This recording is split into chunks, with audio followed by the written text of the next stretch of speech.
Thank you so much to both Howard Kennedy and Top Tier Impact for having me here. It's really a pleasure to be addressing you and speaking to you about what I think is a defining challenge of our time, which is the crisis in nature.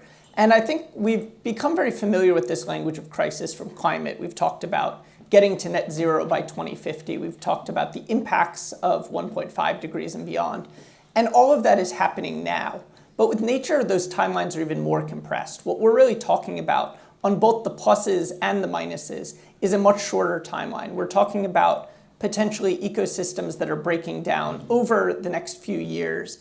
But on the flip side of that, we have the ability to get to nature positive, not by 2050, but even by 2030.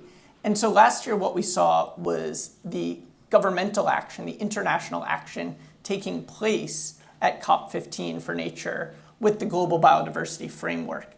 And as that was put out, one of the keys is to really see this as a way forward in the same way that the Paris Agreement was on climate. This is coming for nature. And you're seeing those parallel structures in not just the governmental space, if you think of Global Biodiversity Framework and Paris Agreement, but also in the regulatory space. So as was just mentioned before, the Task Force on Nature-Related Financial Disclosures, TNFD, closely follows and observes many of the structures of the Task Force on Climate-Related Financial Disclosures, so from TCFD to TNFD. Similarly, you're seeing expectations from supervisors in the EU, in the UK, and globally around nature. So that's what's going on in the public side. We're also seeing financing and support from development agencies, from governments, looking at how to preserve nature both within their borders and in biodiverse areas around the world.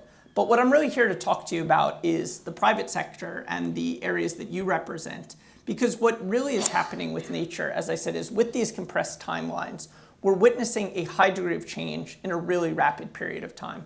So the Stockholm Environment Institute, which is one of the leading environmental think tanks, was looking ahead to COP16, which is going to be in Colombia this year, and talking about three of the big priorities. And within each of those that I'll talk about, there's a clear view of where opportunity exists for investors and where markets can begin to not only flourish, but really provide some transformative change. So the first area they talk about is the idea of supply chains and consumption, and really getting a handle on what the overall effect is. And this to me is an absolutely clear play for better data, things such as Earth observation, clear use of digital passports, so those that are working on various blockchain solutions for tracking and tracing, those that are looking at being able to certify.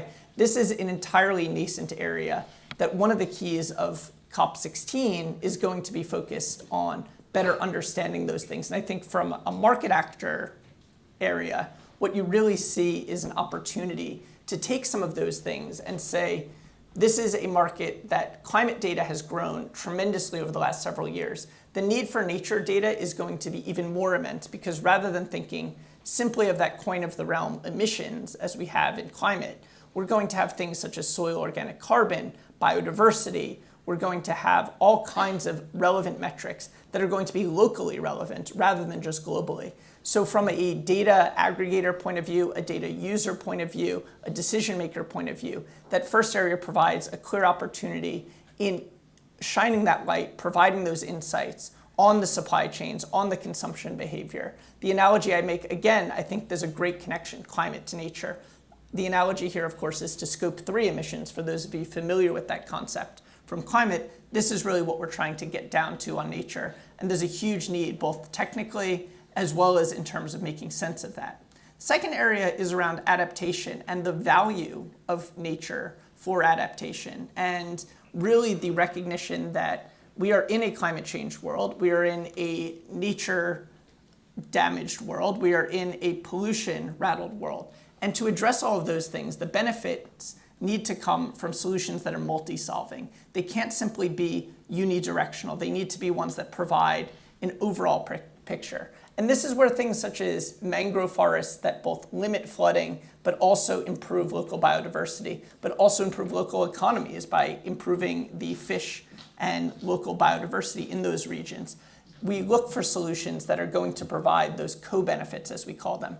there's an estimate that about 37% of emissions reductions can be driven by nature-based solutions. This is going to need to be a huge area, and the use of biodiversity credits connecting with carbon credits, not seeing those things purely separate, but seeing the ability to sequester carbon to protect biodiverse-rich regions. These two things together are really poised for massive expansion. What I see right now is a landscape where the standards are being set. So the Biodiversity Credit Alliance, others are continuing to work on defining these things. But you have a market now which is in the tens of millions. The expectation is it will be over 2 billion by 2030, and it could be over 100 billion by 2050. So biodiversity credits and the co-benefits that they provide with carbon credits are a huge area. Not to say that those are the sole solution to either, but recognizing that if you're going to put money toward a solution, getting as much of a bang for your buck as possible, those co-benefits are really going to be key.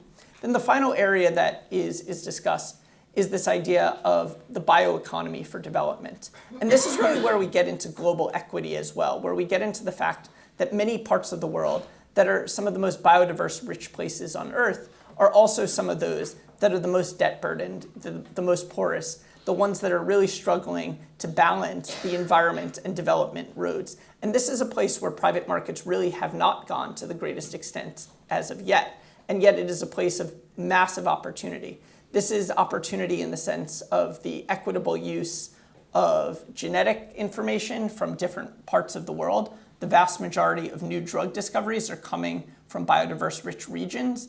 It also, though, involves the use of biodiversity in terms of developing local economies. There are many places around the world, from the Maldives to the Caribbean to the South Pacific, that the economies are nearly wholly dependent on nature and biodiversity, both for tourism, for fishing, for aquaculture, and really recognizing that these are areas that are going to need to see a greater maturation in markets and a greater growth in those markets. So this is where vehicles, public-private vehicles, work with development institutions to help backstop some of that risk is going to be so important. But look for that focus. Right now, for example, only 2% of global adaptation financing is going to Africa.